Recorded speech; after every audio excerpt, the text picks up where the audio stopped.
ভারতীয় প্রধানমন্ত্রী বাংলাদেশের যে ইতিহাসকে সেটাকে বিকৃত করে একটা লেখা লিখেছেন। তো আমরা বাংলাদেশি যারা আছি, আমরা যারা আমাদের ইতিহাসকে ধারণ করি, আমরা যারা আমাদের ইতিহাসকে লালন করি, আমরা সেটার তীব্র নিন্দা এবং প্রতিবাদ জানাচ্ছি এবং ভারতকে, দিল্লিকে স্পষ্ট করে বলে দিতে চাই, ইতিহাস বিকৃত করার যদি দুঃসাহস আর বিন্দু পরিমাণ দেখায় তাহলে বাংলাদেশের মানুষ তাদেরকে কখনোই ছাড় দেবে না।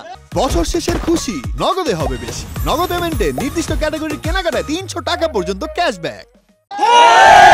এবং আমরা বিশ্বাস করি মা এবং মাতৃভূমি একই সূত্রে গাঁথা।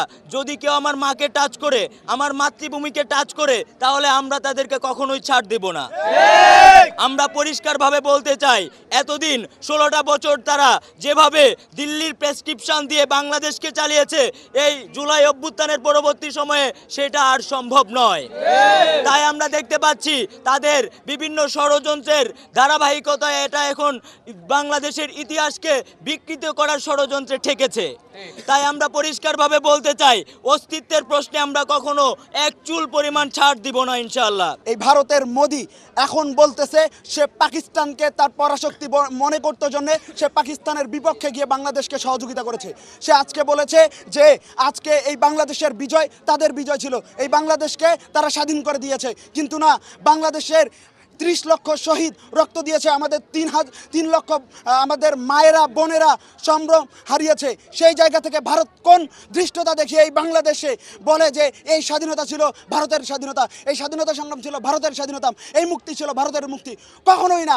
এই মোদি চেয়েছিল এই বাংলাদেশকে তারা ব্যবহার করে যেন ভারতকে, পাকিস্তানকে তারা পরাজিত করতে পারবে, পাকিস্তানকে যেন পাকিস্তান যেন মাথাচাড়া দিয়ে উঠতে না পারে, সেইটাকে তারা প্রতিষ্ঠিত করার জন্য, পাকিস্তানকে তারা প্রতিহত করার জন্য পরাজিত করার জন্য আমাদের 1971 সালে আমাদেরকে সহযোগিতা করেছে।